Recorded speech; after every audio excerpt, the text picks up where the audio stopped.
Jadi ada pertanyaan ini dari Bang Ozacuan 4538. Bang, pernah rasain perut bagian bawah keras, agak buncit, begah, dan sering sendawa nggak?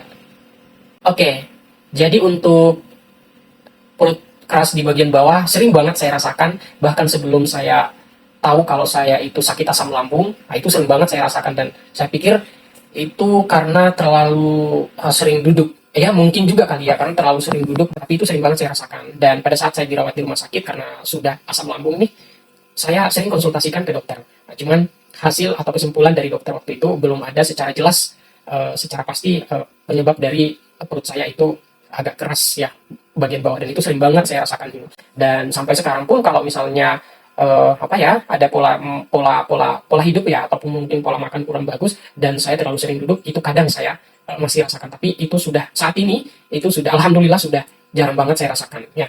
Lalu apakah agak buncit?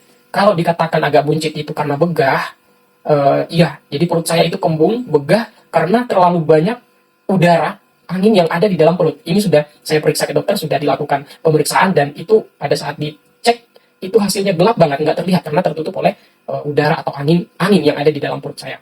Terus apakah sering sendawa? Iya, sering banget sendawa. Nah, tapi semakin saya mengikuti keingin apa ya, rasa ingin sendawa tadi, ada dampak yang saya rasakan. Dampaknya itu justru kurang bagus ya.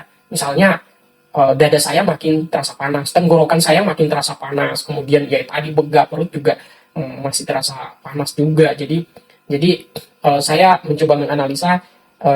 Jadi berdasarkan itu saya mencoba untuk tidak terlalu sering sendawa. Jadi kalau pada saat ingin sendawa, saya coba untuk tahan dan tidak melakukan sendawa. Nah, hasilnya itu saya merasa lebih nyaman. Hasilnya saya merasa lebih baik. Nah, seperti itu ya.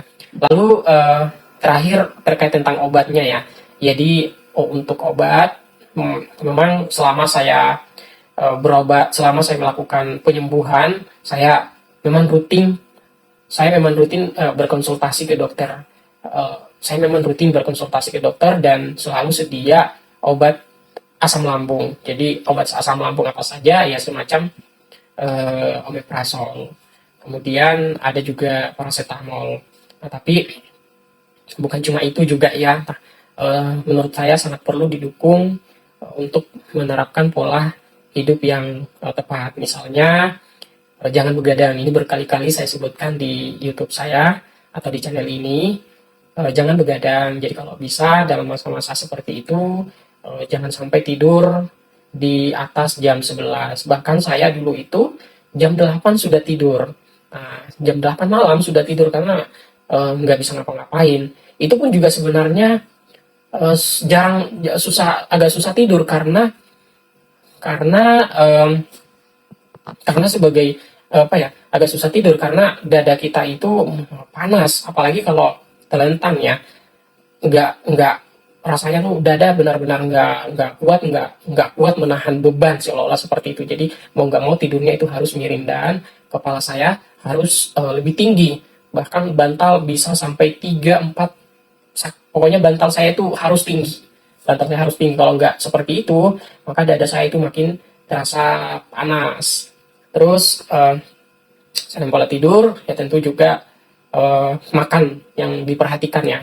Makannya itu harus diperhatikan. Kalau teman-teman merasa nggak cocok dengan makanan yang dimakan, ya kalau saya coba untuk skip dulu, hindari dulu.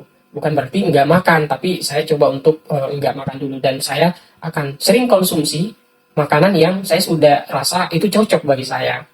Nah, ya misalnya banyak ya. Mungkin teman-teman, saya pernah melihat ada beberapa komentar di sini juga terkait tentang telur asin. Nah, kalau saya jujur selama saya dalam penyembuhan, saya sering banget makan telur asin. Terus saya sering banget makan telur asin. Terus dari dokter, kemudian dari ya apa namanya, praktisi kesehatan lainnya, termasuk youtubernya tuh merekomendasikan juga untuk sering olahraga. Ya ini sangat bagus tentunya, cuman mungkin saya itu agak terlalu, mungkin ini juga penyebabnya sakit saya itu agak panjang, 2 tahun lebih, karena agak jarang saya sebenarnya olahraga. Itu pun kalau olahraga ya paling sesekali, hanya ringan-ringan saja, jalan kaki, atau yang ya sebatas itu saja sih, ringan saja. Nah, olahraga ini sangat jarang saya lakukan. Cuman beberapa bulan ini atau 2 tahun ini, pergerakan saya, aktivitas saya di luar ruangan itu sangat sangat mobile ya.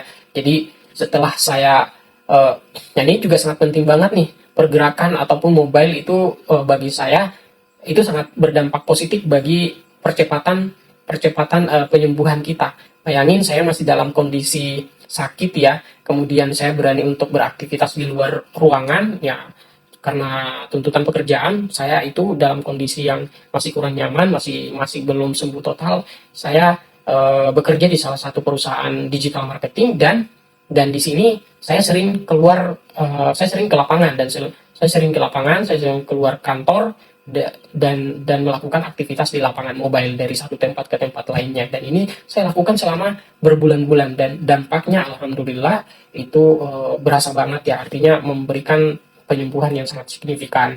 Dan di bulan puasa kemarin ini alhamdulillah puasa saya itu full, maksudnya karena bulan-bulan sebelumnya apalagi di tahun pertama, maksud saya karena di tahun-tahun sebelumnya itu nggak pernah full puasa saya, apalagi di tahun pertama saya puasa itu hanya 4 hari saya bisa puasa, hanya 4 hari, bayangin. Terus tahun berikutnya lagi itu nggak full puasa saya, kemudian begitu pun juga dengan tahun berikutnya. Tahun ini itu alhamdulillah puasa saya bisa full. Nah, mungkin seperti itu teman-teman yang bisa saya sampaikan. Semoga sehat selalu. Wassalamualaikum warahmatullahi wabarakatuh.